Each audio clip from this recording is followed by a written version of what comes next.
Charles had made the blue bead using blue flame energy gems and the storage amulet. Energy amulets could be hidden in the void, and the void was hidden in Charles's body within the energy storage space.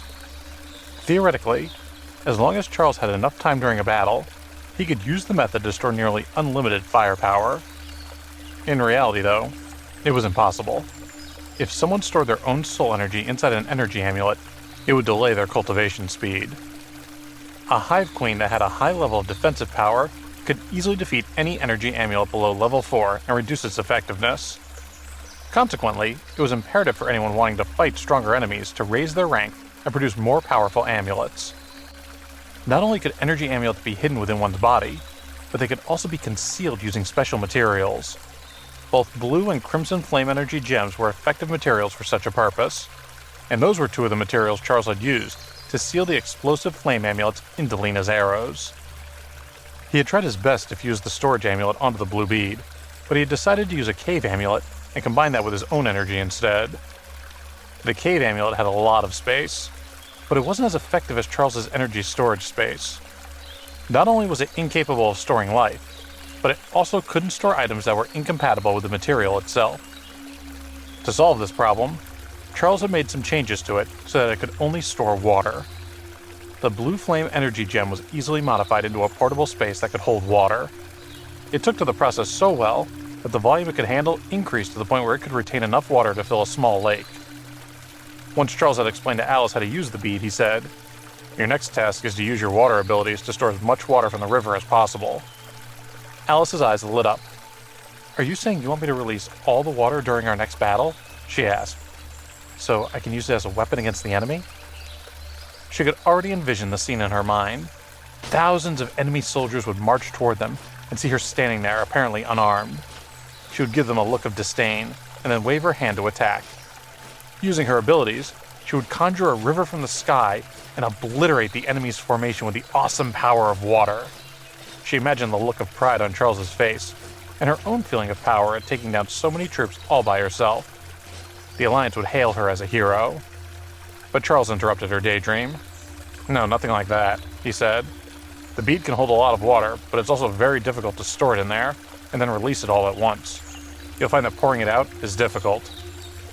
If Charles could have enabled the bead to release so much water at once, as Alice had envisioned, he would have applied that ability to his own energy storage space, which was almost limitless. If he was faced with an enemy, he could then simply split open the ground beneath their feet and bury them with earth.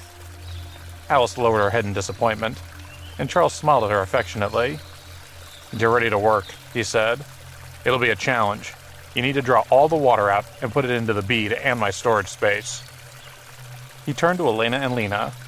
"While we're training, our movements will almost definitely attract a lot of monsters. I need you two to protect us." Elena put a hand on her sword and nodded. "I'll never let anything happen to either of you," she promised him. Since the sword had been forged using Crimson Flame energy gems, she had named it her Crimson Flame Sword. Charles handed Lena a quiver of arrows. "I know that as a wind paranormal, you can manipulate the direction of the arrows, but it's still beneficial to practice your aim," he said. "I'll teach you how to make your own arrows when we get back. For now, I want you to get used to using your purple flame bow." Lena nodded. She was generally happy to follow her brother's orders. Even though she felt he had changed recently, and had become much more serious and solemn than he had been when they were growing up, she still thought he had generally good ideas. She was also genuinely excited to use her new bow, and she knew it would play right into her strengths. Alice waved her hand, and the river water turned into a long dragon as thick as an old tree trunk. It flew in her direction, and she noticed that it brought some fish with it. She quickly used the blue bead to collect the water. However, as she did so, she lost control of the water dragon and ended up soaking wet. The fish the dragon had caught flopped around on the ground, as though they were laughing at her, and escaped back into the river. Charles slapped his hand to his forehead. "I told you that the speed you can collect water is limited," he reminded her. "But this is way too slow," she said angrily. "I managed to collect so much water, but this thing barely stored any of it." "You can store it," Charles said. "You just have to take your time. And you can't release it all at once. If you could, you'd be practically invincible, especially if you use the ice wall technique. Nothing has that kind of power, especially not a little bead." Alice scowled and turned her head away, not wanting to get into an argument with Charles. Lena covered her mouth to stop herself from laughing at their bickering, and even Elena revealed a rare smile. Okay, Charles said quickly. It's my fault for not telling you. Look, there's a hole next to it. You can put the water in there first, and then use the bead to collect it. Alice dried herself off, and then she went to work without saying a word. Soon she had managed to collect a large amount of river water, but she only stored a little of it inside the bead. The rest of it went straight into Charles's energy storage space. At that time, the storage space held a lot of soil. Charles had been careful not to spread it too thick because he didn't have much fertilizer. Due to a lack of water, he had previously been unable to plant rice in large amounts. But now that he had access to such a large quantity of river water, he could finally use more of the farmland in the storage space and start to propagate more rice. If he could get a cycle going efficiently enough, he knew he wouldn't have to worry about running out of food for a long time. His long-term plan, if he had enough time to carry it out, was to be able to provide enough food for the entire Dawn Alliance. He wanted some reserves in case they encountered any extreme weather or great disasters in the future. However, he knew that if he was going to cultivate that much food, he would face another problem: a shortage of labor. He had hundreds of liches in the storage space, but it was only a matter of time before his labor force couldn't keep up with the amount of work. Sooner or later, he would have to face the fact that he couldn't sustain that much food. Forget it, he thought. Let's just take it one step at a time. Charles laughed at himself. I haven't even sorted out the current crisis yet, he thought, and there's still an enemy threatening to kill us. It's not really productive to be thinking of food right now. As he and Alice collected the water, many mutated creatures began to emerge from its depths, and the huge commotion they caused by thrashing around attracted many zombies and wild animals from the nearby woods. Charles noticed that the assortment of wild animals in the distance seemed unwilling to come forward, so he took the initiative to set up a grill and began to cook up the fish that Alice had caught. Soon, the air was filled with the smell of smoked fish.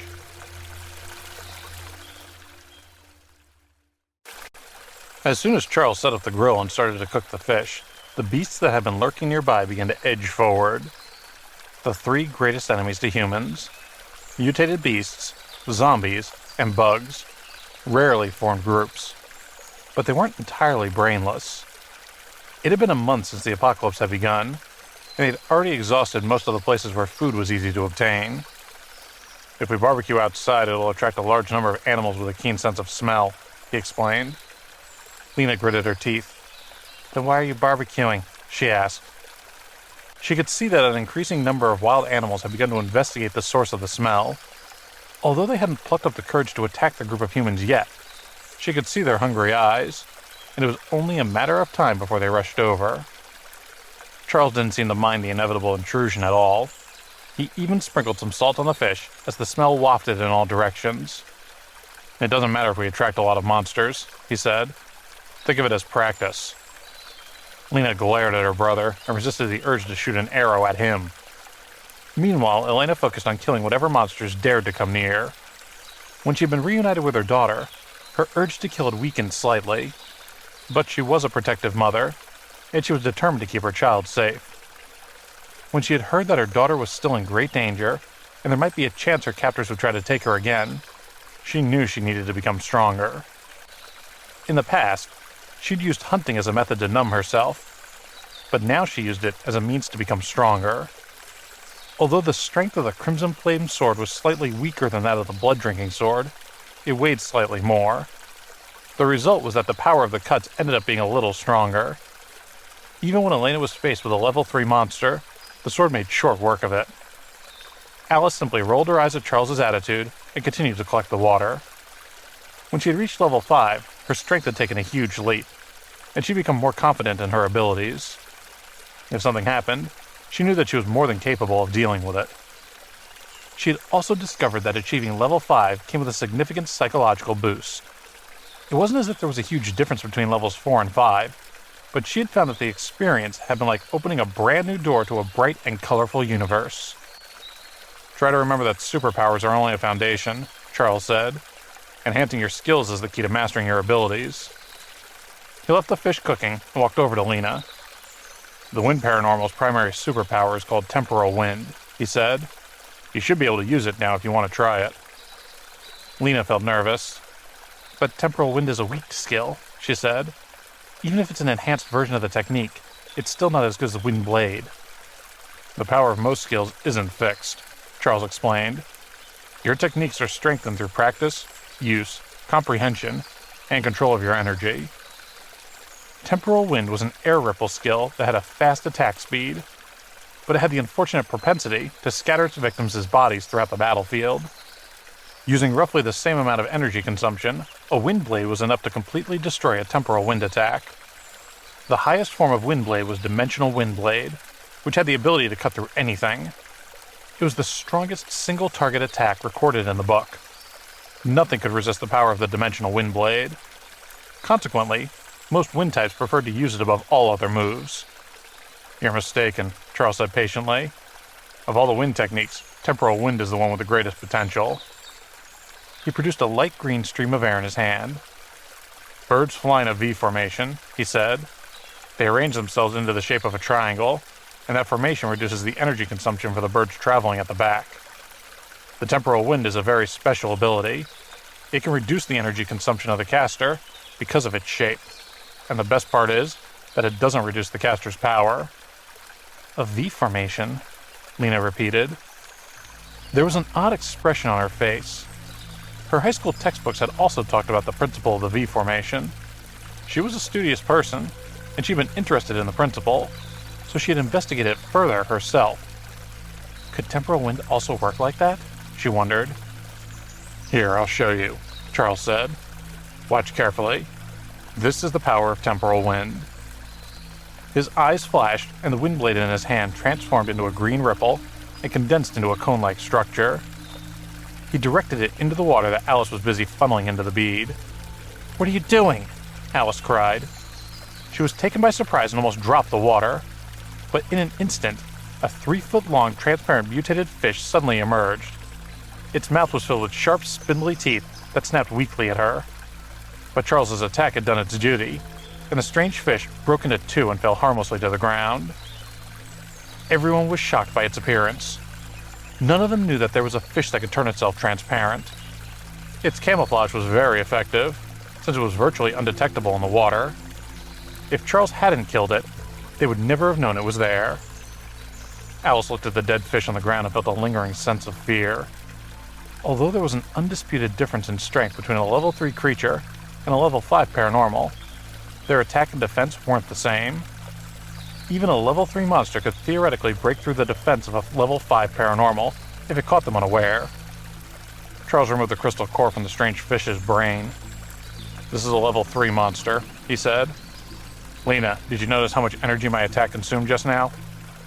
Lena nodded. The attack power in that technique was around 1.5 times that of a wind blade, and the temporal wind technique reduced your energy consumption by around 2/3. The excitement in her voice was evident. Although Charles had used a low-level technique, it had been vastly more powerful than her own previous attempts.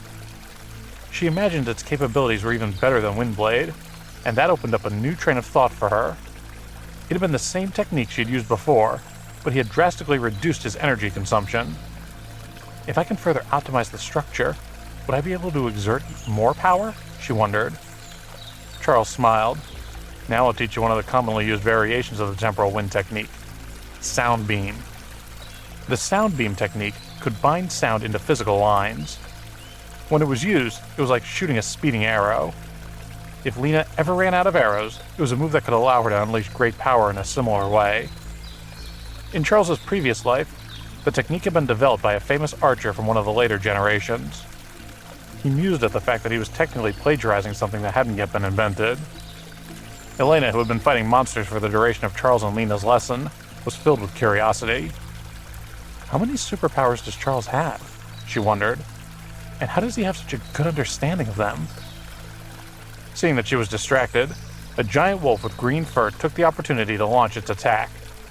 The movement triggered a chain reaction, and all the monsters that had been patiently biding their time launched themselves at the group all at once.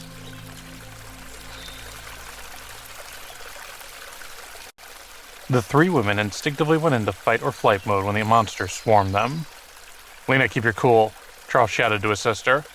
Kill anything above a level 4. Lena heard his order and immediately complied. She drew her bow and nocked an arrow. She hadn't had the time to practice temporal wind, so she thought she would try out her arrows and see how powerful they were. Alice went to attack one of the approaching beasts, but Charles stopped her with a look.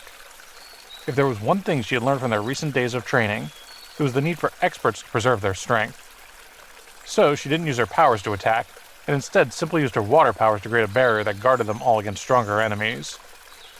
Most of the monsters that had rushed up were level 1 and level 2 monsters, and a small portion were level 3. None of them were a match for Elena, who was using her Crimson Flame sword, and she managed to slay most of them with a single stroke. She brandished the sword, and the surrounding air produced scarlet flames. The wolf that had led the attack was defeated with a single blow. No one had any sympathy for the unfortunate creature, since it had effectively brought a stampede of unwanted creatures into their midst. Elena was soon drenched in blood from her conquests, and countless mutated creatures fell at her feet. Lena was the best climber in the group, so she scaled a nearby tree to get a better vantage point. She quickly noticed that among the monsters was one that had reached level 4. It was a mutated deer. Lena was initially surprised that it would try to eat smoked fish, but it appeared that even creatures that had once been herbivorous would settle for whatever food they could find once they had mutated. The deer had a hungry look in its eyes as it approached Charles's grill. The mutated animals had been having a hard time finding food. Due to their instinctive fear of humans, they hadn't initially wanted to approach the group near the water, but the smell of the smoked fish had enticed them enough to remove their existing rationality. Despite knowing the danger that the humans presented, it appeared that they were willing to take the risk for the possibility of a meal. Lena knew that in the face of temptation, humans were often prone to doing irrational things, but she had never seen that proclivity in an animal before.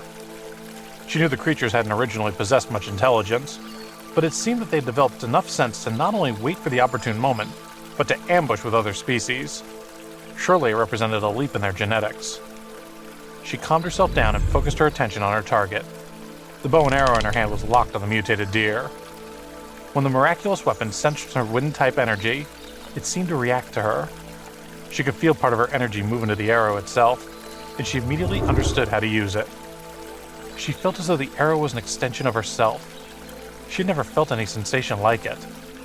The arrow left the bow and headed straight for its target. The mutated deer, which had evolved to sense danger, quickly turned its head to avoid the shot. However, the arrow deviated from its course in an elegant arc and continued its deadly approach. The arrow flew too fast for anyone to see. Although the deer had reacted instinctively, it wasn't able to avoid the hit when the arrow corrected its own course. The animal didn't even see what it was that was about to end its life, and it let out a sad cry as it weakly fell to the ground. The arrow's momentum didn't stop when it hit the deer. It passed straight through the animal's head and managed to pierce a mutant dog behind it. The mutant dog was taken entirely by surprise and fell down dead without even finding the time to yelp. "Damn it," Lena cried as the arrow exploded in its second target. The 2 kills were surprisingly gory. Lena was no longer overly squeamish when it came to the graphic violence of war, and although she didn't like close combat, she'd become somewhat desensitized to violence over the preceding days. The reason she wasn't happy with the result was because the arrow had exploded in a different location than she had intended. Once the arrow had been loosed, it had fired in a spiral. Because of its power, the same spiral pattern had been embedded in the mutant deer's head. It had finally exploded when it had come into contact with a mutant dog. Charles had included an exploding capability within the shaft of the arrow, so once the arrow hit its intended target, the power sealed within its shaft would ignite and cause as much secondary damage as possible. Lena had intended for the explosion to occur when the arrow had hit the mutant deer, but her control over the air had been slightly tenuous, which was why she had killed the monster behind her target as well. Although the mistake had inadvertently increased her success, she knew that in another situation, that wasn't likely to be the case. She needed more practice to improve her accuracy. When Alice saw Lena easily take out the 2 monsters with 1 arrow, her eyes filled with excitement. "It'd be great if I could have such a powerful weapon," she thought. Lena was a wind-type paranormal with weak combat strength, but when she had used her special weapon, she had managed to easily kill monsters at the same level as her. Furthermore, Alice knew that the arrows she was using weren't the 12 strongest ones that Charles had made for her. If that was the power of the regular ones, she thought, how amazing are the full-strength ones? Charles saw the twinge of envy on her face. "Don't worry, you're no less powerful than she is," he assured her. "Once a paranormal reaches level 5, they can start to develop their own potential.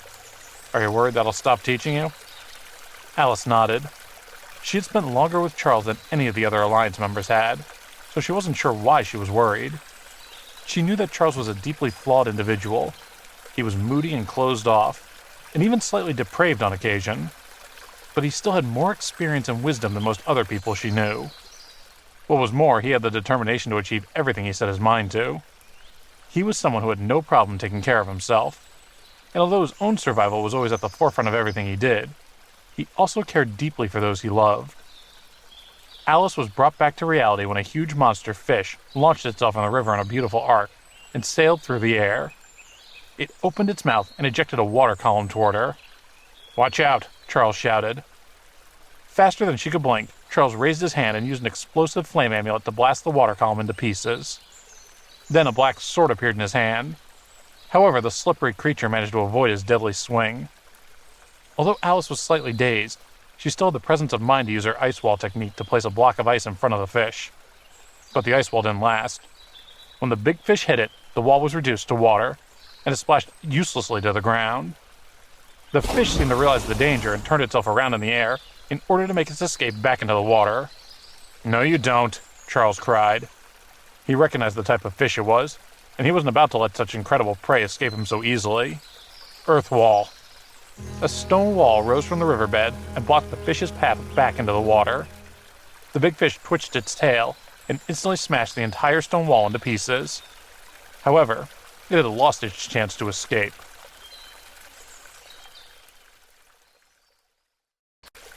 In a flash, Charles sprang into action. Wielding the Sword of Death, he used the vicious blade to sever the big fish's neck. Then he landed back in his original position. "That ought to do it," he said. He noticed Alice had let down her guard. "Even when it's dead, its final reflex is no joke," he warned. "Don't let your guard down, and until you confirm that it's really dead, don't get too close." The vitality of mutated creatures was terrifying. Despite being attacked to the point of death, many of them could still survive when their bodies had been severed. The big fish, despite having been cut in two, was still flapping on the rocks beside the river. "It's a mutated salmon," Charles remarked. "They're rare, so it's a pretty good score." The mutated salmon was a level 5 monster, and its meat was delicious. But that wasn't the reason Charles was so happy. It was because mutated salmon spinal cords contained an extremely valuable resource. After a few minutes, the fish finally stopped struggling. "Alice, would you mind finishing it off?" Charles asked. Alice made an ice spear and dealt the final blow. She was grateful for the lesson not to let her guard down around monsters. Otherwise, she likely would have tried to approach it too soon. The mutated salmon gave a final wiggle, and then it stopped moving entirely. Charles summoned his own spear and approached the fish. But he was surprised when 2 more mutated salmon, almost the same size as the first, leaped from the water at Alice. Although Alice's focus had been on Charles, she was still alert enough to respond to the threat. Purely on instinct, she raised a giant water screen between herself and the new attackers. From the previous battle, she had learned that the fish had the power to turn ice into water, so she decided to use water to block the attacks instead. "Why are there so many of them?" she asked. With his keen vision, Charles could tell that the 2 new threats were also level 5 monsters, but he couldn't explain why they had all suddenly decided to appear. Alice brought the water wall over to the side of the river and trapped the 2 mutated salmon on the land. She watched them wearily until they stopped moving. "Why do they keep attacking me?" she asked in frustration. "Maybe they think you'd be a tasty dinner," Charles joked. He used the speed amulet to increase his speed. The Sword of Death appeared in his hand almost instantaneously, and he claimed the lives of the 2 remaining salmon. Alice pulled a face at him, but she liked the rare instances when he joked around. But what he had said wasn't far from the truth. Alice, as a water paranormal, emitted a certain pheromone that was imperceivable to humans, but addictive to water-type monsters. It was just unlucky that 3 level 5 monsters had decided to appear consecutively. Elena and Lena had managed to take care of all the surrounding monsters. Only a very small number of the beasts still lurked nearby, but when they observed their fallen predecessors, none of them were willing to come forward. Resentfully, they began to retreat. Once the battle had ended, Elena leaned against a tree to regain her breath. She took 5 purified medicinal crystal cores from her pocket and began to recover her soul energy. Because of her advanced training, she was able to fight whether she had superpowers or not. However, being able to absorb medicinal crystal cores was always a welcome relief. Lena, on the other hand, checked the monsters that were strewn around the riverbank were dead, and then she began to gather their remains. The meat of the mutated beasts possessed powerful energy. It was so potent that ordinary people often died from overexertion once they had eaten it. Even paranormals had to eat slowly, in case they were unable to digest it. The meat filled a person up much faster than regular meat, and that was a good thing when there was a food shortage. However, if someone were to eat too much, they would become susceptible to its deadly energy, and only a water-type and a light-type paranormal could purify their body. The Dawn Alliance members referred to the phenomenon as pollution, and it had already caused some casualties within their ranks. When pollution had initially been discovered, the Dawn Alliance had become even more careful when dealing with mutated creatures. It had also made them appreciate the light and water element paranormals more than before. Pollution also wasn't a threat to level 4 paranormals and above. Charles began to dissect the mutated salmon. He used his short sword to cut the head off the nearest fish, and then he began to carefully extract its spinal cord. It was a difficult and tedious process that usually required an expert to withdraw the entire spine without damaging the delicate tendon inside. The difficulty was that once a salmon became mutated, its spinal cord became tough. Although he wasn't an expert, and it took him much longer, Charles still managed to remove the spinal cord and keep it completely intact. Then he cut it open and slowly extracted what he had been looking for, the dragon tendon. "It's almost 20 feet long," he said in awe. "This is incredible." Charles was delighted with the result. A tendon of that length could be used to make a special bowstring, but he would need to temper it using a special method. He didn't intend to use the bowstring on Lena's bow. A 20-foot-long tendon would shrink a lot after tanning, but it was enough to make a bowstring for a giant crossbow. During an age where it was impossible to manufacture thermal weapons, the cold weapons of the old era would soon have their moment to shine. Charles knew that a crisis would occur in the future, and a giant defensive crossbow would definitely be useful. Now that he had the most important materials to build one, he only needed a fair amount of free time to make it. He was lost in his thoughts and getting excited about the prospect of his giant bow when Alice cried out in surprise. "What's this?" she asked. Charles looked over and saw she was holding a colorless, transparent ball. She had seemingly found it in the salmon's head. "A dragon pearl," he exclaimed. "Wow, it's really rare to find a mutated salmon that has one of those." He looked at the colorless bead and explained, "Dragon pearls can increase a water paranormal's control of their abilities, make water-repelling beads, and reduce the effectiveness of attacks on normal people when they're fighting underwater by more than 90%. They can also be used to purify water." Dragon pearls were rare, even more so than dragon tendons, but they were extremely useful and versatile due to their purification ability. During the middle and late stages of the apocalypse in Charles's previous life, one bottle of pure water had sometimes caused a dozen people to fight over it, as pure water had been increasingly hard to come by over time. He stared at the pearl and sank into thought.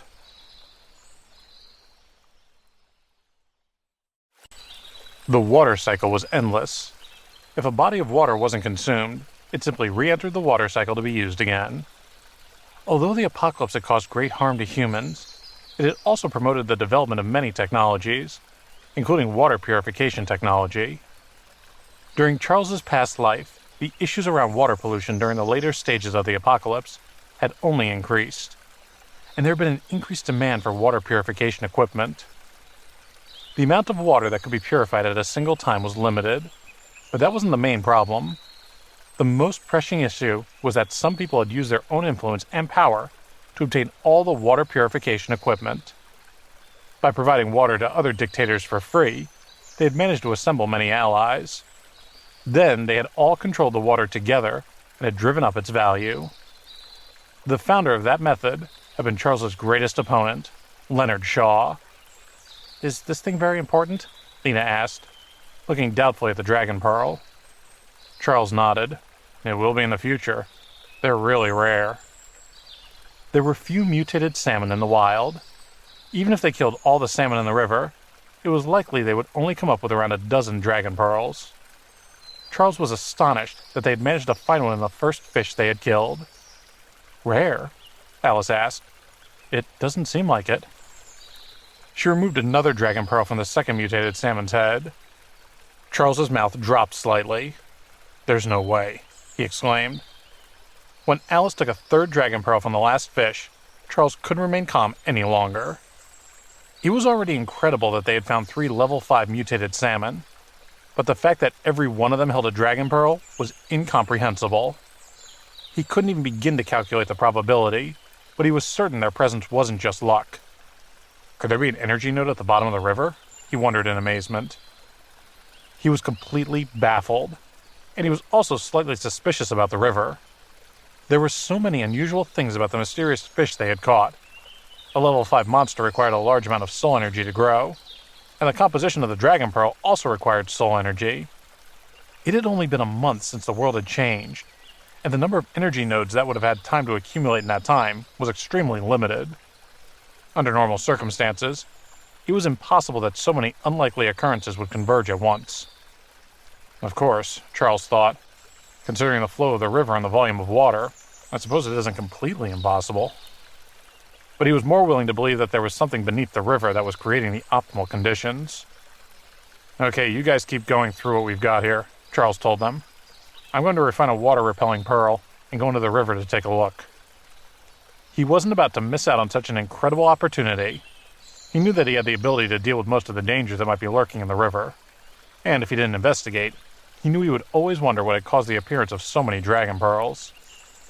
He knew that he had a uniquely powerful position in the Dawn Alliance, but he was aware that he didn't have the intellectual talents of some of the other members of the group. He often used a special cultivation technique to make up for it, but it was a weakness that made him feel slightly uncomfortable. However, what he lacked in brains, he more than made up for in resources. The number of resources per person was strictly limited, but Charles had materials to produce his special weapons, food, and water. Collectively, his collection equated to almost 30% of the Dawn Alliance's total harvest, and it was all located in his energy storage space. At any one time, he easily had more than 24 times more resources than the average person.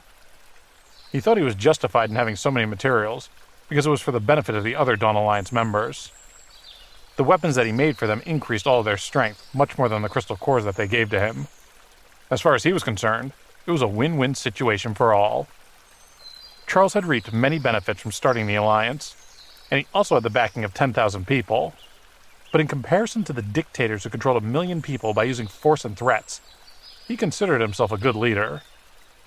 Although they weren't living in a time when people would obediently hand over their things for nothing, there were still some leaders who managed to achieve that level of idolatry. Although it was difficult for them to reach that state, the speed at which they controlled everything and everyone around them when they did so was shocking. If unusually gifted leaders like Leonard obtained sufficient medicinal crystal cores, and the required amount of time to improve, the speed at which they could increase their power was terrifying to think about. Charles knew that he needed to take some risks if he wanted to progress. Otherwise, he may as well settle for being a small-time leader of a group of rebels. He wanted to be able to live comfortably before Leonard attacked. He had already experienced the darkest time in history, and he wasn't going to allow himself to make the same mistake again. Whatever it took, even if he died again, he decided that he wasn't going to sit around and wait for death. After more than 20 minutes, Charles had finished refining the water-repelling pearl and was ready to dive into the water. When Alice realized that he was serious about going into the river, she was furious. "Are you crazy?" she asked. "Whatever's down there isn't going to be your friend. This is beyond dangerous. Why on earth would you risk your life for this?" In her mind, Charles was already a powerful warlord who needed to solidify his position by being reliable and consistent. He had already built the foundation for a powerful army, so she couldn't see any reason for him to take such a reckless risk. She didn't know what was lurking under the water's surface, but she knew that he would be at a definite disadvantage. Charles smiled and ran his hand through her hair. "Don't worry," he said. "I have the best backup in the world. You're the most capable level 5 I know. If anything happens down there, I know your water abilities will save me." Alice bit her lip. She wanted to try harder to persuade him not to go, but she also knew that she had no influence over his decision. Lena also wanted to say something, but in the end, she decided against it. It wasn't that she was happy that he was going to attempt something so dangerous, but she knew that once her brother had something in his mind, it was impossible to remove it. It was as though he was compelled by some strange force to see his plan through until the end. Charles put the water-repelling pearl into his mouth and walked toward the river. Then, something truly incredible happened. When the pearl came within 10 feet of the river, the water began to part. When Alice saw the effect of the pearl, her mouth fell open, and she quickly relaxed. If Charles could separate the water, it would certainly make his job much easier than she had anticipated. As long as he could exert his full strength, he would surely be fine. Charles heaved a sigh of relief. It was the first time he had ever refined a water-repelling pearl, and he was more than thrilled with the result. This way, he would have the ability to see anything that was coming toward him under the water, and he would be able to react quickly. As long as he didn't encounter any level 5 monsters, he would have the strength to fight. Once he had entered the water, Elena rounded on Lena. "Who exactly is your brother?" she asked. "He has all this weird knowledge. How can he have had the experiences he claims? I feel like there's this hidden motivation in the depths of his heart. Something keeps him going, even if he feels like he has to risk his own life for it." She recognized those qualities in Charles, because in that respect, he was very similar to herself. They both had terrifying enemies that they knew they would need to face one day. It was the pressure of her own enemies that pushed her to succeed.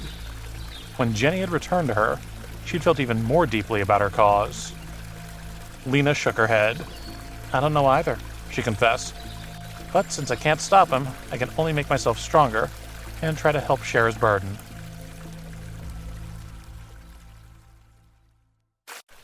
Lena's determination to help Charles only reinforced the conviction in Alice's own heart. When Alice had received the paranormal memories during her awakening, she had read something that said if a water-type paranormal reached a sufficient level, they would gain the ability to control large bodies of water, such as rivers and lakes. If I could somehow manage to obtain that power, she thought, Charles wouldn't need to risk his life underwater. Even though Alice hadn't reached the cultivation level that would allow her to help Charles as he traversed the river, the water-repelling pearl would do the trick in the meantime. Using the pearl, Charles carefully made his way through the mud at the bottom of the river and headed to where the soul energy was at its densest. Along the way, some mutated fish swam up to try and attack him, but he dealt with them easily. Most creatures and fish had the instinct to be afraid of large predators, which was why Charles faced so little resistance from the strange creatures that lived below the surface. Only the mutated fish that had experienced increased intelligence from the mutation process were brave enough to consider attacking him. When Charles had explored the river for about a minute, he felt a strong fluctuation not far away. His soul energy had a considerable exploration range, but if it encountered obstructions, that distance was reduced. He used his energy to search the river meticulously. No detail escaped his perception. When he first sensed the energy fluctuations, he slowed down. Although he had the water-repelling pearl, he was still aware that the river was home to strange and unknown creatures. Just because he was able to kill level 5 zombies on dry land didn't mean that he could do the same with a high-level monster underwater. In his previous life, when food had been scarce, many water-powered paranormals who had developed their skills to high levels began to think they were all-powerful. They reasoned that because they had water powers, they could therefore fight underwater. Many of them had risked entering the river to catch fish. However, most of them had simply become food for the terrifying underwater creatures. Charles was of the opinion that it was foolish to put oneself into unfamiliar terrain when dealing with an unknown enemy. It handed the foe a distinct advantage.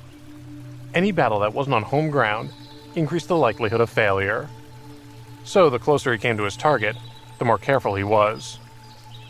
When he finally approached the source of the disturbance, he saw what was causing the obstruction, and even with all of his experience, he was taken aback.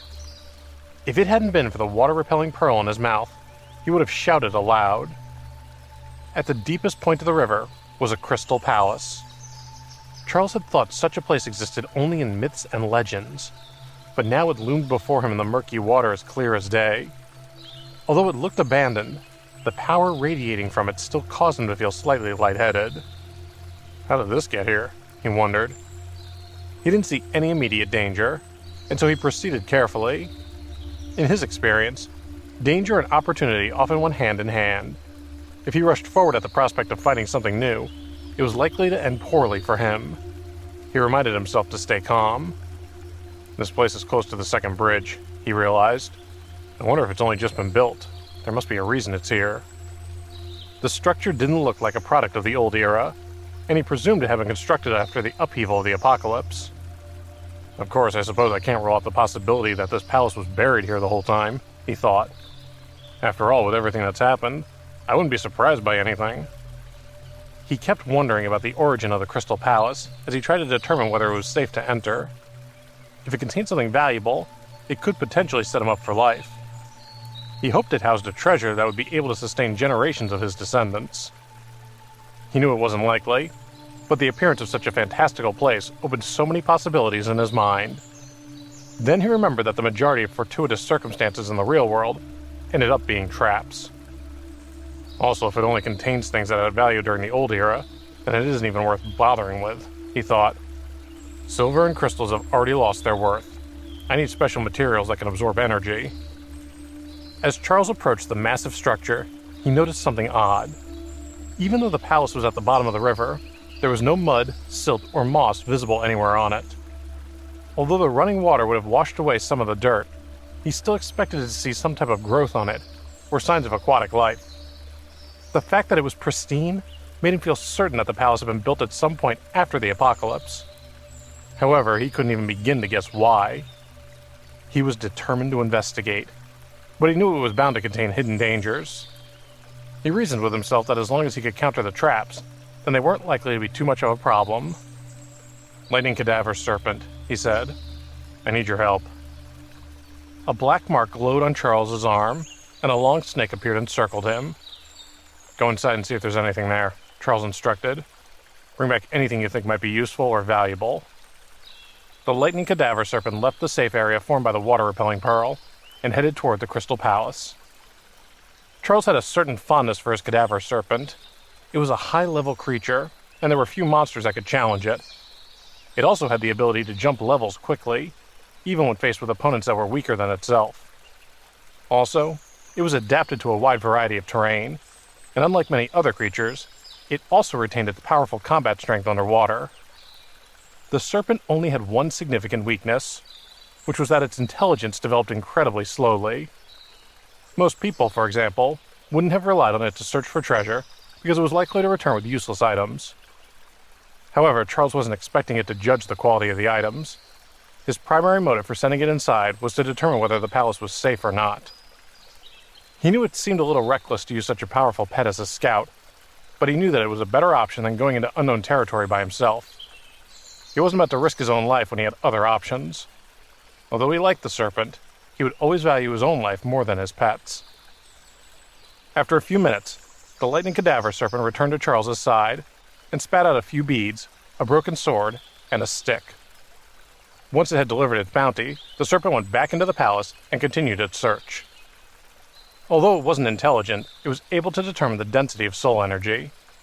When it came across objects that had a large concentration of energy, it prioritized those. "Dragon pearls," Charles said aloud when he examined the beads. The serpent had retrieved 5 of them. Charles began to wonder if the mutated salmon he and the others had killed hadn't actually produced the pearls themselves, but had managed to swallow them by swimming through the palace. He stored the dragon pearls, and then he felt a strong sense of fear strike his heart. Without questioning what had made him feel that way, he sent a telepathic thought to the Lightning Cadaver Serpent. "Run!"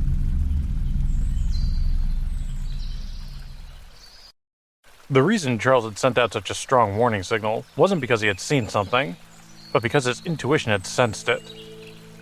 Although the dragon pearl was just a water repellent and purifier to Charles, it emitted a frequency that was irresistibly attractive to water creatures. If a water monster ate a dragon pearl, it would increase its power. Why are these pearls just lying around inside this weird palace? He wondered. And where are the regular fish? Are they just not interested in them at all? He hadn't ruled out the possibility that the regular fish might simply explode after eating a pearl, but he also had the strong sense that something strange was afoot. As he pondered the mystery, something else dawned on him. He hadn't been attacked by anything since he had arrived at the palace. Although regular fish were generally afraid of humans, it was still surprising that nothing had approached him at all. The fact that he was searching for valuable objects inside a palace that someone had taken the time to make and hadn't been met with any resistance was suspicious. He had expected some level of security. Charles considered it a red flag that no fish seemed to want to approach the palace. It indicated that there was danger present. Once he had sent the lightning cadaver serpent a warning, he prepared to make his escape. Before he could move, though, he felt the ground beneath his feet shake. A tinkling noise came from the Crystal Palace, as if the delicate pieces were quaking with fear. Charles could feel the lightning cadaver serpent approaching him, and he felt relieved. If he lost the serpent for the sake of some dragon pearls, the entire excursion would have been a complete waste of time. When the ground stopped shaking, Charles felt an odd sensation on the river floor starting to rise at an alarming rate. The surrounding mud and riverbed lifted, and he saw patterns appear beneath his feet. The shapes looked like the shell of a turtle, and he soon realized that was exactly what it was. Before he had time to absorb what was happening, a huge head slowly emerged from the front of the shell. It's a giant turtle, he realized. When he saw the huge creature with eyes as big as wheels, Charles finally understood why no fish had dared to approach the Crystal Palace. Even with the temptation of the dragon pearls, only some of the mutated salmon had dared to take the risk. The whole palace had been built on the back of the giant turtle. The creature opened its mouth, and a thick current of water projected toward Charles like a missile. The shape of the water turned into a dragon as it approached, and it easily broke through the water-repelling pearl's defense. Charles didn't dare confront the giant turtle directly. Instead, he quickly dodged to the side and grabbed the edge of the monster's shell, holding on tightly. He injected a portion of his soul energy into the water-repelling pearl and managed to fix the part of the barrier that the turtle had destroyed with its deadly attack. "Good work, turtle," he muttered. "You managed to give me a hell of a fright." The appearance of the giant monster had been nothing short of astounding, but now that Charles had accepted the reality of the situation, his logical mind suddenly jumped back into action, and he felt calm and even a little excited. He judged by the size of the beast that it was far beyond a level 4, which was his own current level. He suspected the creature might even be a level 6. If that was the case, Charles deduced that his underwater abilities were no match for it. He wondered if there was a way for him to defeat the monster. Despite its size, he figured that it was still just a turtle. He wondered how the mind of such an ancient creature would have been affected by the awakening process. The giant turtle seemed to have a defense that was far greater than its attack, and Charles saw no need to fight the creature at all. As long as he stayed out of sight and was quick enough to dodge the water dragon attack, he was sure that the creature wouldn't be too much of an issue. The animal moved surprisingly gracefully through the water, but its constant movement caused huge water currents. Though the river was extremely deep, the monster still managed to cause waves on the surface of the river. Charles stayed completely still as he held onto the back of the beast's shell. His lightning cadaver serpent also returned to his side and gave him some broken weapons that he had retrieved from the palace like a faithful Labrador. So if this is the monster that guards the palace, Charles thought, then there shouldn't be any danger in going inside. He had already assessed the danger of the turtle, and since the lightning cadaver serpent had been into the Crystal Palace twice, he surmised that the danger inside was minimal. He figured that the serpent could deal with any other monsters that decided to show up.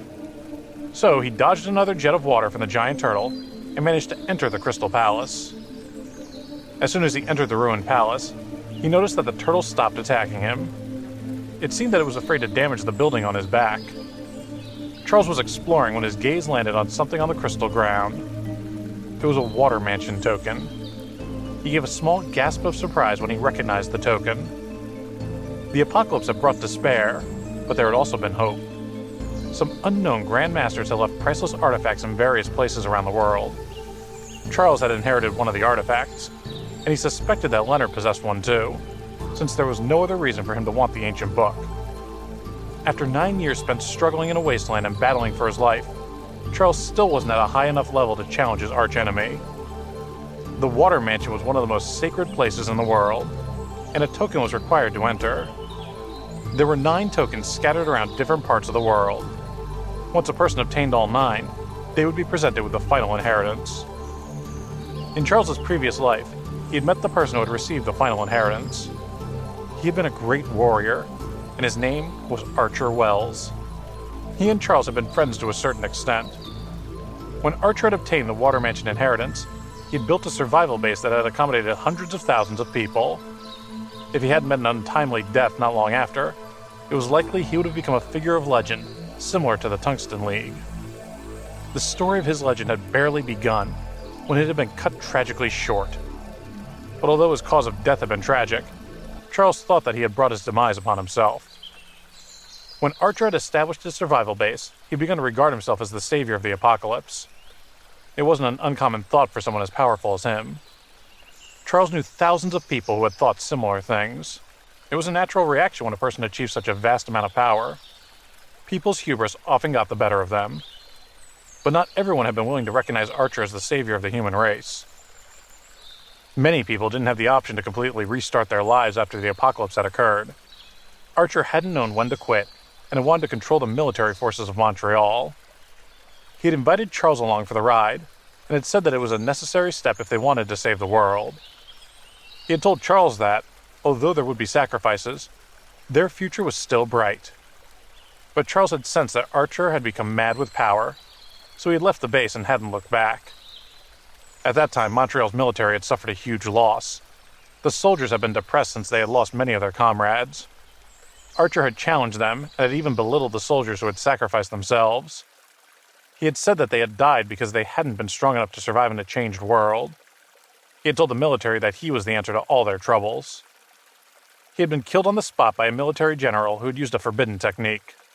Before Archer had had the chance to become the supreme leader he had envisioned, he had ended up being relegated to history.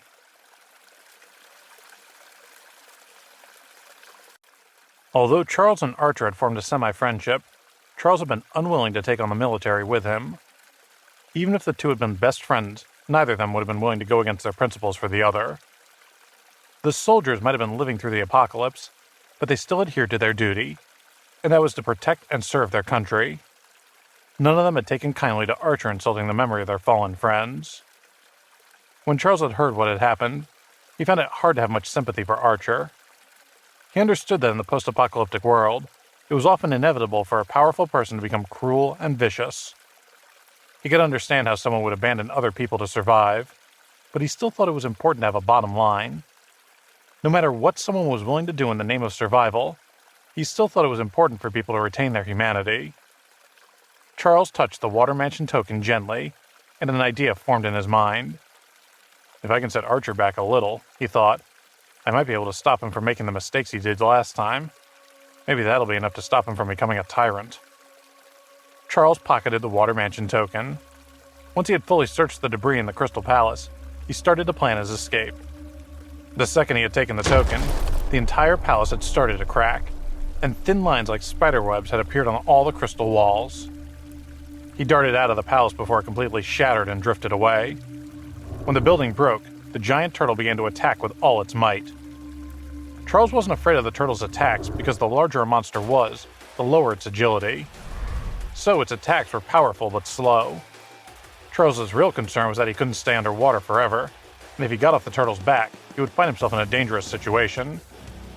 I might be faster than the turtle, he thought, but its defense is more powerful than any of my techniques. He racked his brain for a suitable plan. The riverbed is where it's strongest, he thought, so I need to get away from it, but it's too risky to make a break for it. I suppose I can try it as a last resort. I can use the liches from the energy storage space as bait, but then I run the risk of them escaping. Without the protection of the water-repelling pearl, the liches would be little more than fish food. Even if Charles were to use them as bait, he decided they wouldn't be much use since he couldn't release them all at once. If he released them one by one, their effectiveness would be limited. If his energy storage space had the ability to release many things at once, he would simply use the stones and soil in there to create a dam and block off the section of the river. Unfortunately, there was no shortcut that allowed him to release such a large quantity of material at the same time. He decided that if his plan was to use live bait, it would be a better choice to use summoning techniques on some nearby creatures.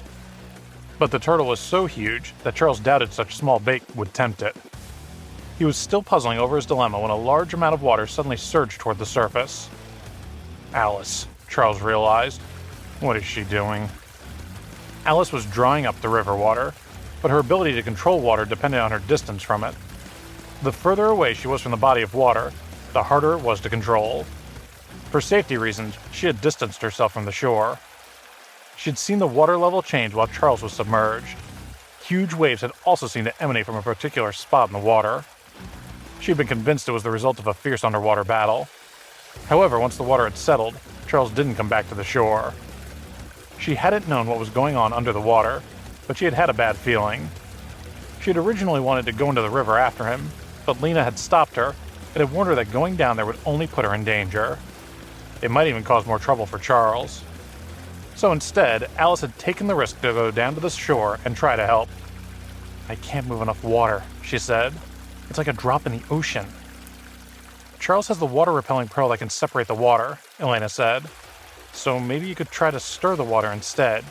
You can create a whirlpool and it might frighten away any creatures." Alice nodded and used her soul energy to form a whirlpool. She felt like Elena's plan was a good idea. Since Charles could separate the water, even if it became rapid and chaotic, it wouldn't affect him, but it would have a huge impact on the fish in the river. Controlling the river to form a whirlpool consumed a lot of energy initially, but once the whirlpool was established, Alice found that the consumption of energy decreased. "It must be because there's less resistance now that it's started moving," she thought. She didn't have time to wonder about the physics, and she focused on controlling the whirlpool, causing the river that had originally been filled with huge waves to become even more chaotic. The two women's instincts were right on the money, and Alice's actions helped Charles. When the whirlpool further agitated the current of the already fast-moving river, many mutated fish and aquatic plants became tangled around the giant turtle's body. Charles's eyes lit up. "Great work, Alice," he cried, although he knew she couldn't hear him.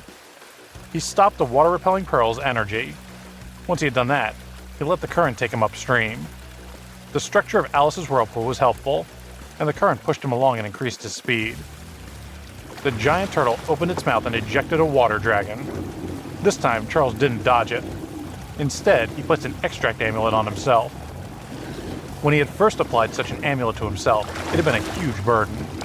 But as his strength had increased, he found that the strain had lessened considerably until it no longer affected him at all.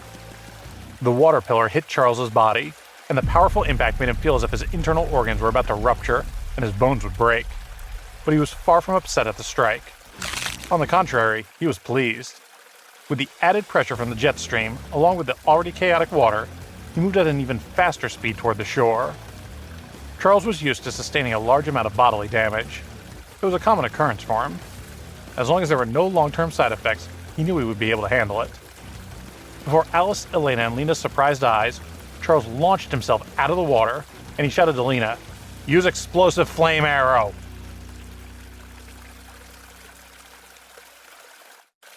Lena drew a red arrow from her quiver.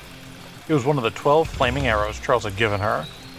She hadn't had the time to test them yet, but she knew the method was the same as the ordinary arrows she had used in her training earlier that day.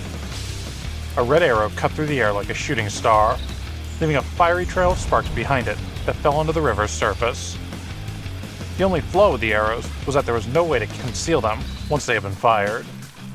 This was due to the fact that the arrowheads had been forged using Crimson Flame Energy gems, and the shafts contained explosive flame amulets, along with some special energy amulets. Unfortunately, the arrow's tracking powers came at the expense of stealth. When the arrow hit a wave, there was a huge explosion that created a rogue wave. The arrow's force caused Lena, Alice, and Elena to stare in shock. "What are you still standing around for?" Charles demanded. "Hurry up and run!" His order snapped them all back into their senses, and they headed away from the shore. Although they didn't know what sort of monster Charles was running from, they knew better than to think they could fight it, since he seemed to be in such a hurry to get away. They left the river behind them, and when Charles thought they had reached a safe distance away, he told them to stop. The giant turtle wasn't a land creature, and Charles saw no evidence to suggest that it had followed him onto the land. He decided the coast was clear. They had killed most of the nearby zombies during the earlier battle, so there was no need to worry about rogue monsters attacking them. "Those arrows are amazing," Lena said when she finally regained her breath. "Well, obviously," Charles thought sarcastically. "I used some of the best materials in the world to craft them. I wouldn't have wasted the gems on something that wasn't ridiculously strong." But he kept his thoughts to himself. "Just remember you only have 12 of them," he said. "They're difficult to forge, so only use them if you really have to." Lena nodded. "What exactly was under the water?"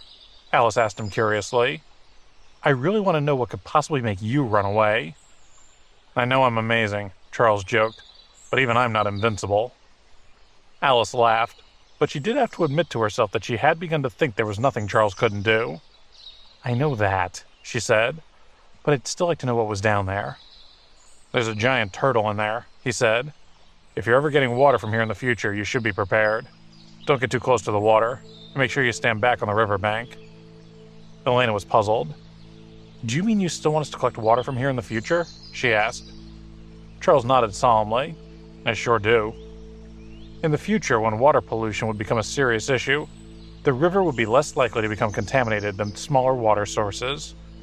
In Charles's past life, some people had taken a drink from a basin of polluted water and had died on the spot. He wanted to prevent his companions from suffering a similar fate in his new life. The pollution level of the water in a large river was lower than average because of the volume of water it constantly moved. Even if there were some zombie viruses present in it, it would swiftly wash them away. The human body had a certain degree of resistance toward zombie viruses. It could even become immune after it reached a certain level of power. Once a person succumbed to the virus, however, there was no hope for recovery. When the transformation from human to zombie was complete, it meant the energy had already shifted to that of another species.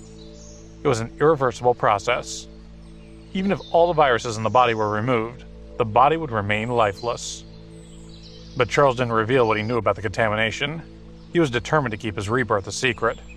If he revealed the truth, it was possible that even those who had the intention of saving the world might attack him in order to obtain information about the future, let alone those with ulterior motives and those from large organizations. Despite his detour to the bottom of the river, Charles's plan for the day was still ahead of schedule. He and the three women wandered around for a while, and he taught them some survival skills. Then, in the middle of the afternoon, they all returned to the survival base. When they arrived, some of the people who had suffered from energy depletion and other serious injuries were sent to the first floor of the watchtower, where Charles treated them for a small fee. The Dawn Alliance had formed many small groups of around 12 people. Some of the groups that liked to trade had formed larger communities. The leaders of the groups were the ones who carried out transactions with Charles. Because he didn't have much to do with the day-to-day running of the Alliance, Charles had barely noticed the formation of the smaller groups. He only cared about three things. The first was that every member of the Alliance revered him and understood that he was an indispensable leader. The second was that people were pleased with the position of his residence. He wanted to reassure everyone that when they faced a powerful enemy, that he would always be the first line of defense. And the third was that he had a strong team. Other than the members who lived with him in the watchtower, his team consisted of the 5 core members, led by Miranda, and 21 people who were willing to take risks with him. Miranda had saved a number of people in the past, and quite a few of them remained grateful to her. But Charles was pleased that there were only a few of them who were willing to follow her in her attempts to save more people.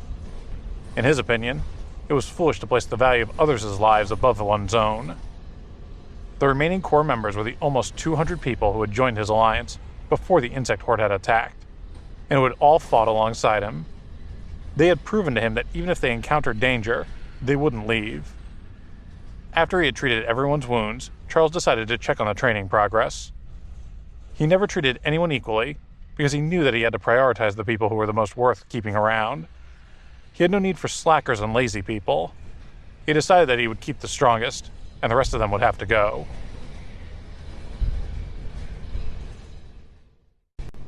When Charles arrived at the practice field, it suddenly occurred to him that there were many single-log bridges there. Although the log bridges weren't fragile like the ones made of glass, they also presented the danger of not being sheltered.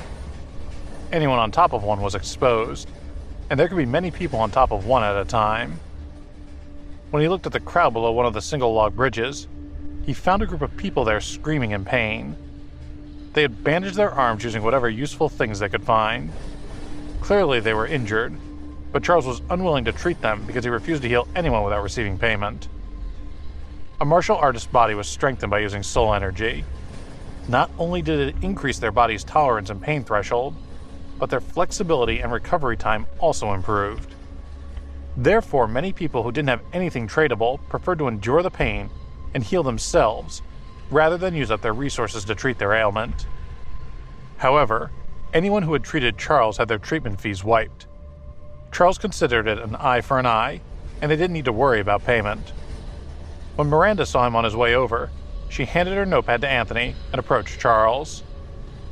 They thought that the training you gave them was an interesting method, she explained. So when you left, they decided to recreate it on one another. Charles considered the matter carefully. It was unrealistic to think that he could train them individually. After all, there were more than 20,000 people in the Dawn Alliance at that point. Once they defeated the upcoming crisis, he knew their numbers would likely face another round of expansion. But he knew that if he didn't improve the overall strength of the Alliance, there would probably be unnecessary casualties in the future when they faced their enemies. He figured that since all the troops apparently knew how to imitate his methods, it would make things much easier. That way, as long as he gave some pointers to his core members and showed them how to teach, the remaining Alliance members would be able to try their best to learn. Charles mused on an interesting facet of human nature. He knew that if he tutored a class and emphasized the importance of what he was trying to teach, they would likely disregard him or not take it seriously. But if he treated the material like a secret, they would not only teach the others, but they would remember everything that they had learned. The phenomenon was one of the reasons that Charles was so determined to let the majority of them do as they pleased. He knew that serious members of the Alliance would make it their priority to train, so there was less of a need for him to pay attention to those who didn't want to work hard in the first place. Finally, his gaze landed on a group of people who ducked their heads when they saw him looking, as if they were afraid to make eye contact with him. "What's their problem?" he asked Miranda. She followed his gaze and frowned slightly at the group. "Those are all the people who gave up," she said. "There are 13 of them." Not everyone had wanted to fight repeatedly for hours. Some of them had fallen off the glass bridge and had been cut by the shards on the ground. Charles had left right after that particular training mission, so it had made them less afraid to give up. Without the pressure of his presence, they hadn't wanted to continue fighting. When Miranda noticed the darkening look on Charles's face, she said hurriedly, "We can't ask everyone to be as good as you, right?" She was afraid that he would cast the people out without a second thought. She knew him well, and she understood that he would never help anyone who couldn't keep up with him. His time and attention were reserved for prodigies and experienced fighters. But she would feel guilty if he threw them out of the base, just because they had become tired or afraid. Charles thought for a moment, and then he said, "You're right." At his words, the quitters pricked up their ears and looked slightly less nervous. "Not everyone can be a fighter," Charles continued, "and we need some volunteers to help us with other work around the base. After all, there are a lot of people here, and the team that builds the shelters requires a lot of people to help out at the bottom level. I'm sure we can find something that's better suited to them." One of the people who had given up shouted, "We'll work harder for you, we promise!" The quitter thought it was unfair to be sentenced to work a menial labor job, since he had only asked to return his sword when he had felt as though he had been physically unable to keep training. He had been in a lot of pain, and he didn't think that there was anything wrong with being afraid of death and pain. He didn't think there was a person among them who wasn't afraid of dying, and he thought it wasn't fair to continue training under such grueling conditions. Charles didn't pay any attention to the people who had chosen to give up. If they hadn't been inside the survival base, he would have cast them out on the spot. He knew that many people couldn't be helped, and he considered them all a waste of time and resources. It's not really their fault, he thought. After all, not everyone is able to adapt to the world's changes so quickly. There's no right or wrong in this world, there's only choices and positions. They chose to give up during their training, so they'll have to bear the consequences of giving up on themselves.